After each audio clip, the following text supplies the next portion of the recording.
Araba janvier kalo kile mugan wolonwula san 2021 ya minnu sɔgɔlen b'an an ka folibaw ye fo aw sigiyɔrɔ la. Jɛkulu CNSP cira ni aw ka kunnafoni kɛnɛ sigilen. A cili laɲini tun kɛlen don Mali politiki tɔn fanba ni diɲɛ jɛkulubaw fɛ kabini tumajan kɛrɛnkɛrɛnnenya Afrique tilibiyanfan nafoloko tɔnba CEDEAO. O siratigɛ la kunu jamanakuntigiso ye laseli sɛbɛn bɔ ni tɛgɛnɔ bilala furancɛla fanga président Badaw fɛ janvier kalo tile 18 tɛmɛnen san 2021 ka jira ko CNSP cira i n'a fɔ a sɛbɛnnen don furancɛla fanga sariya sɛbɛn kɔnɔ cogo min na. Hakilina jiginna CNSP bangira uti kalo tile 19 tɛmɛnen jamanakuntigi Ibrahim Boubacar Keita ka fanga bini wulikajɔ senfɛ. A ɲɛmɔgɔya tun minɛnen don colonel Assimi Goïta fɛ ale de kɛra furancɛla fanga président dankan ye min waati in na.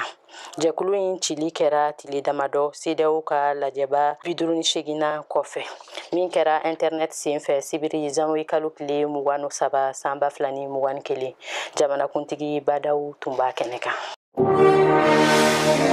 Ministre ciden kulu dɔ taara Tamana Kidal.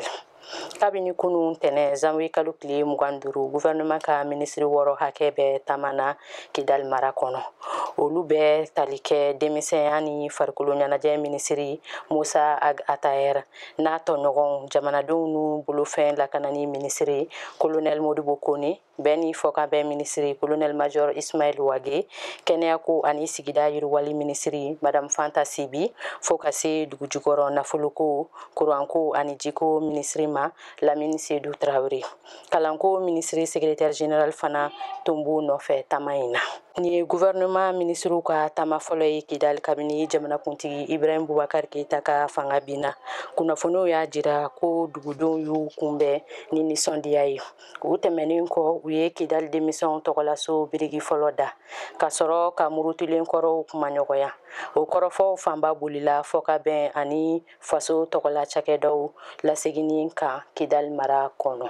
Nin bɛ dansigi an ka bi kunnafoniw na. Aw k'an bɛn waati wɛrɛ ni kɛnɛ in kan.